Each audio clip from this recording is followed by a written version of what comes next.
with this, what happened is there's a blessing and a curse here.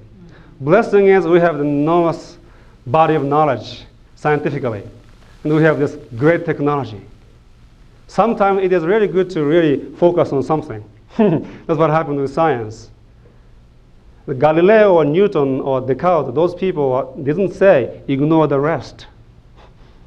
In the history of the human evolution, it was a necessary step.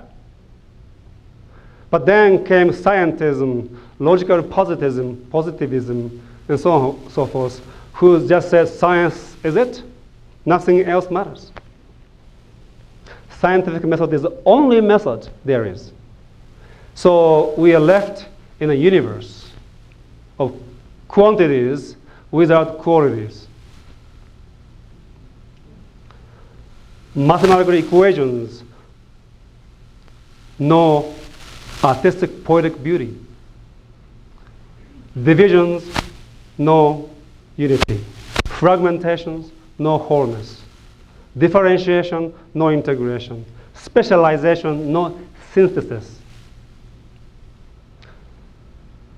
Spirituality, on the other hand, in its eternal bliss, they fail to integrate the great contribution of science. So it became, again, a specialist.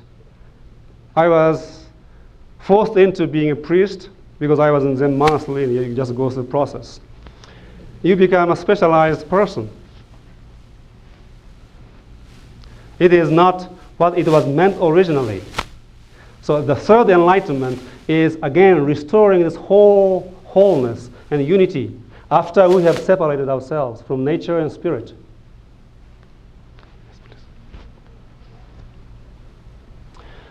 Now, this may be the most important sentence in this whole thing. And I will repeat this a few times. So, the unity of science and spirituality. And I talked about continuum of cognitive experience. And I also talked about universe being intelligent.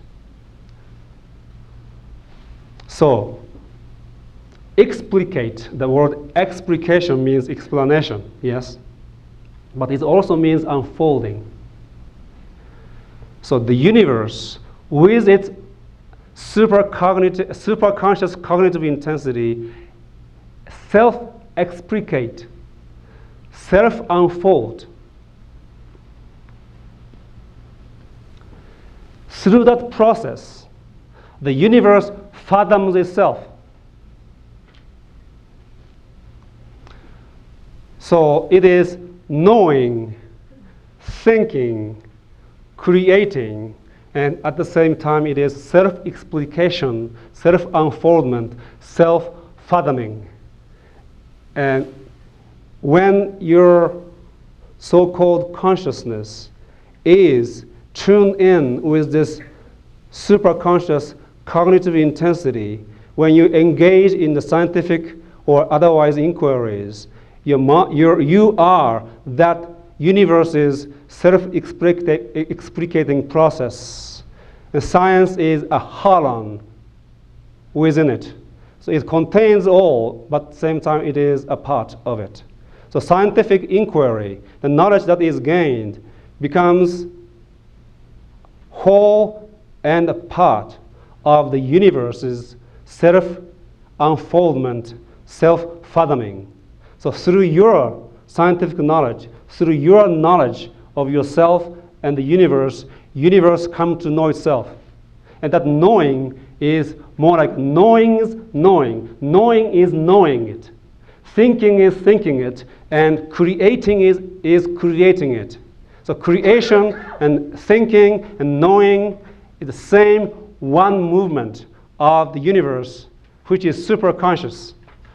It has this cognitive intensity, lucent with intelligence, purely open.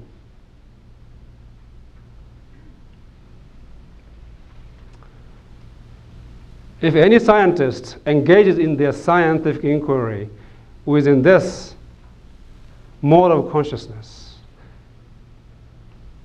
he or she will be blissfully discovering the secret of the universe.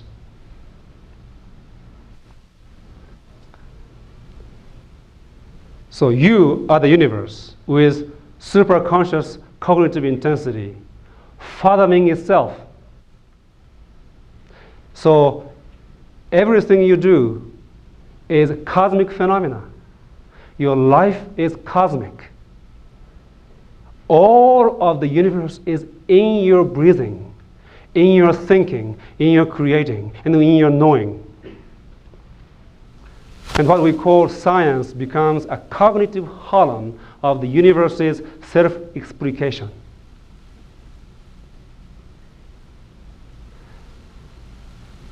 This will expand scientific method without destroying its integrity. Yes, please. So, lots of reading. Somebody told me because of my accent, I should put something there so you can understand what I'm talking about. So, apologize for this.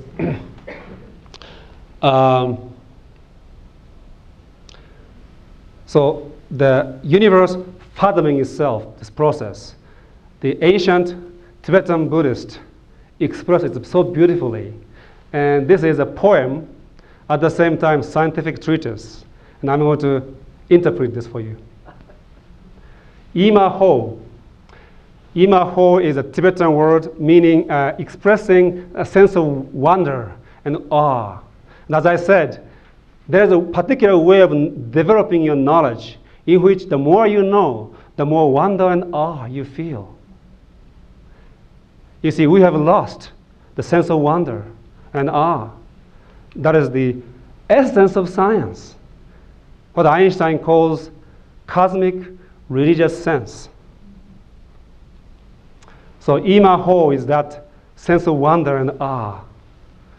This marvelous and wondrous fact is the mystery of all perfect Buddhas.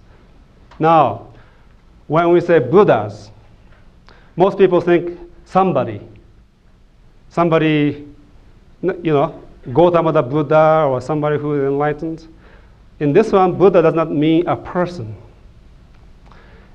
In science, we use the term dissipative structure, entropy dissipative structure, the structure and process that continuously achieving higher and higher order. Dr. Tiller's nodal network achieving higher and higher order. That is Buddha. Buddha is a living process, living conscious process, which is ongoingly achieving higher and higher order by dissipating entropy, disorder. So this isn't a person. Obviously, when you're in the space of enlightenment, there's no person there to begin with anyway. So Buddha isn't a person. It is a process, living process. And it may serve you to see Buddhas that way, and enlightenment that way. It is not you who is going to get enlightened. So, from that which has no origin, everything that it is has taken its origin. Yet in so having taken its origin, it remains that which has no origin. This is, in today's scientific term, continuous creation model of the universe, which says universe is self-originating, self-creating, self-organizing, doesn't have any principle external to it. How many people have read the Eric Jahn Self-Organizing Universe? Yes. This is that.